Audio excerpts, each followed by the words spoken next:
Hello again, everyone. Today's video is going to be on connectors. And the connectors I'm going to show you today are connectors to show reason, condition, and cause and effect. So again, as with most of my videos, I'm going to assume you already have an idea what connectors are.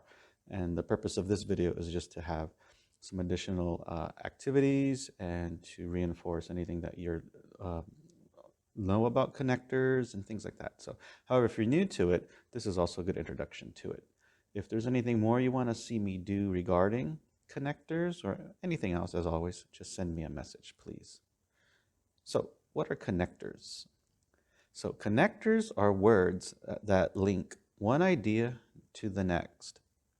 Connectors help the reader to link ideas with a sentence and understand the relation between ideas. So in a sense, it's basically taking, for these examples I'm going to show you, we're just going to take two sentences and make them into one based on whatever the context is. Okay? So why don't we go ahead and take a look at the first example now. Connectors to show reason. So here's the definition for connectors to show reason. The definition is, connectors to show reason are words like because, for, since, and as.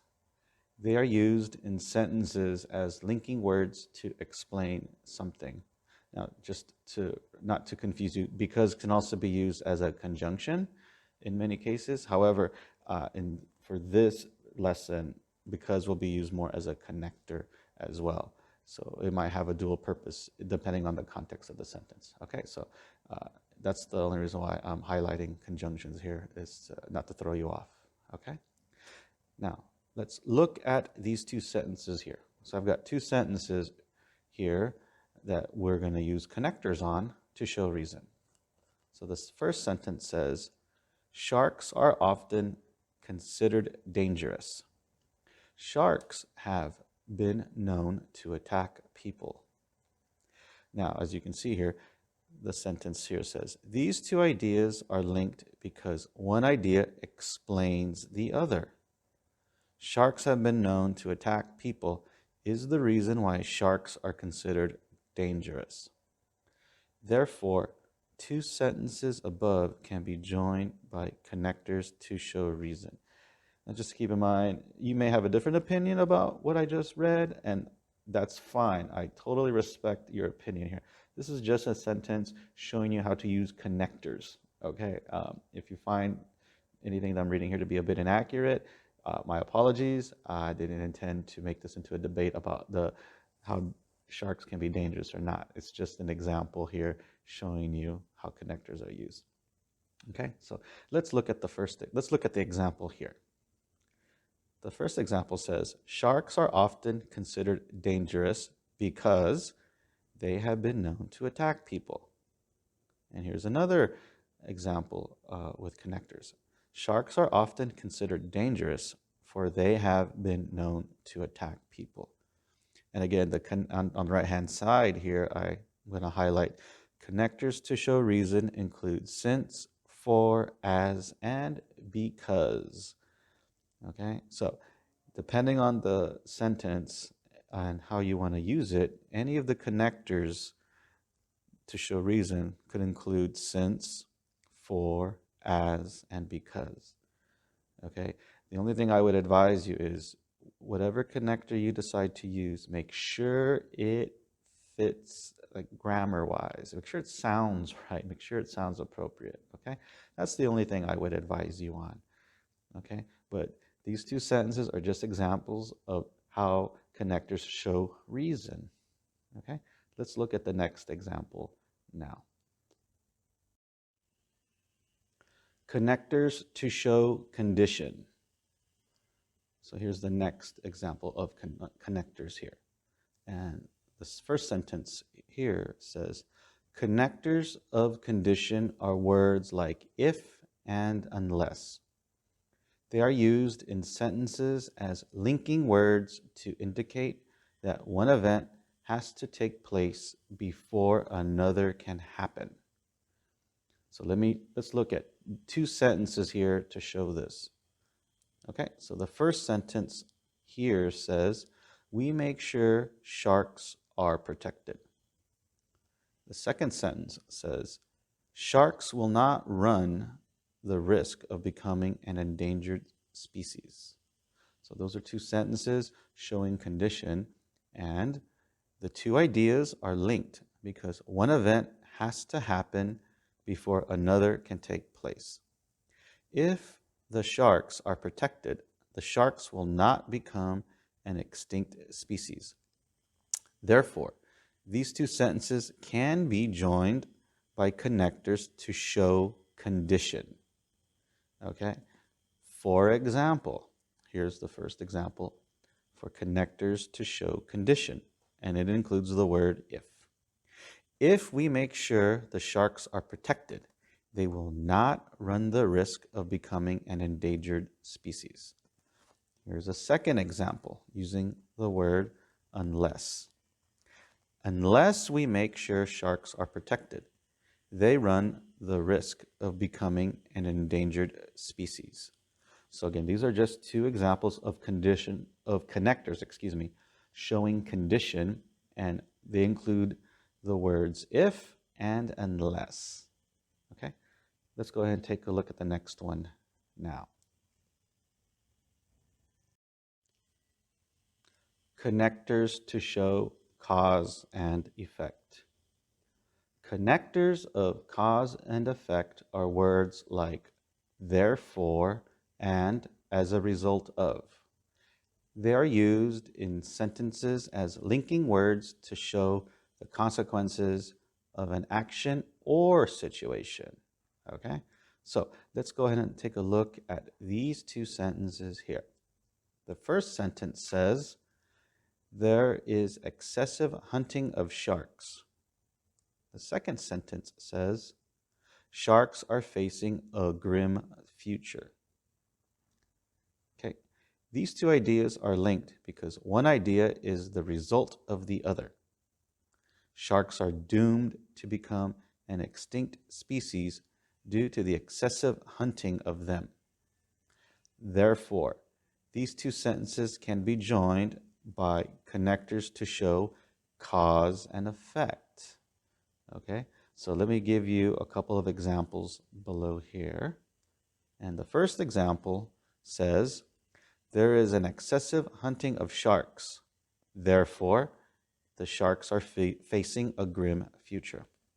The second sentence says, as a result of excessive hunting, sharks are facing a grim future. Okay, so basically the purpose of all these connectors is just to make your sentence more fluent, to flow better, to sound better, to make it easier for the reader to read it. Okay, as you can hear when I was giving the two sentences on all of them, it just sounded a bit choppy in the sense that, I'm saying something and then there's a bit of a pause and I'm saying something else. And that's okay to do that, but if in situations like this, if you can put the two ideas or the two topics together as one sentence to make it flow better, this is what connectors are doing here, okay? And that's the whole purpose of what this video is showing you here, is just to try to make your writing flow better and easier to read, okay? So let's go ahead and take a look at the bonus activity on connectors now. Here's the bonus activity, and it's going to be staying with the topic of connectors. And the directions say, use the connectors provided to complete the closed passage below. Okay, and here are the connectors right here. I'm not going to read them all, I'm just going to underline it here so you can know where to look, okay? And then the title of the story is called Poison Arrow Frogs. And again, I'm not going to read through this, it'll take too long. But basically, as it says here, it's a closed passage. So basically, you're going to read the sentences here and fill in the blank with the appropriate connector, which are these again up here. Okay, so this is a good activity for reading, to get some extra reading in, and it ties in with using connectors appropriately, and again, to make sure that it makes sense. Okay, so this is why I picked this activity to do as a bonus activity.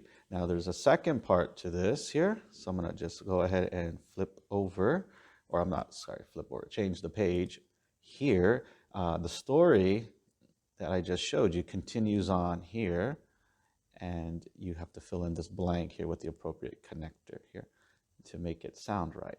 So this is I picked this one mainly because it has reading involved, and then you just have to fill in the answer with the right connector. Now, down here, it says the directions for this bonus activity. So I've got a second one here that's still tying in with connectors, but you know me, I'm all about integrating instruction with, not just reading, but also writing, and writing complete sentences. So the directions here say, complete the following sentences. So again, I'm not going to read through this whole thing, but basically I think if you're looking at it now, they just want you to complete the sentence that they started for you here, starting with number 1, and then 2, 3, 4, and then 5. Okay, so just read how the sentence starts and complete the sentence. Now, is there one answer for any of these sentences I'm giving you? Of course there isn't. You can have quite a few answers. So if I had 3 people doing these, it's most likely that they're going to give me 3 completely different answers for all 5 of these problems.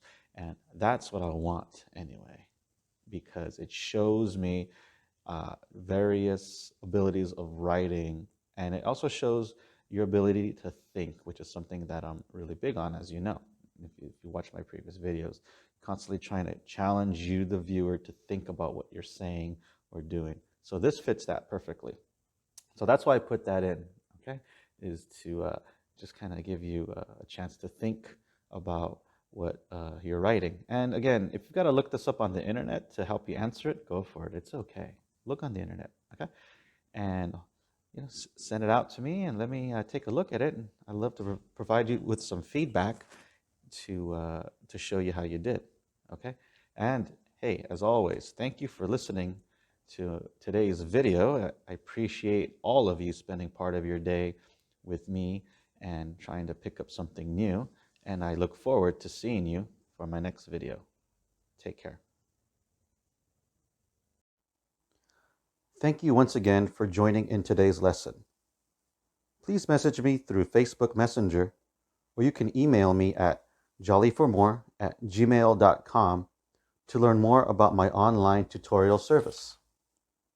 Please leave a comment down below. If you know someone interested in hiring an online tutor, share this video. And if you would like to get a bell notification for all my newest videos, please subscribe to my channel. I look forward to seeing you again in my next video. And until then, please be safe out there. Have a great day.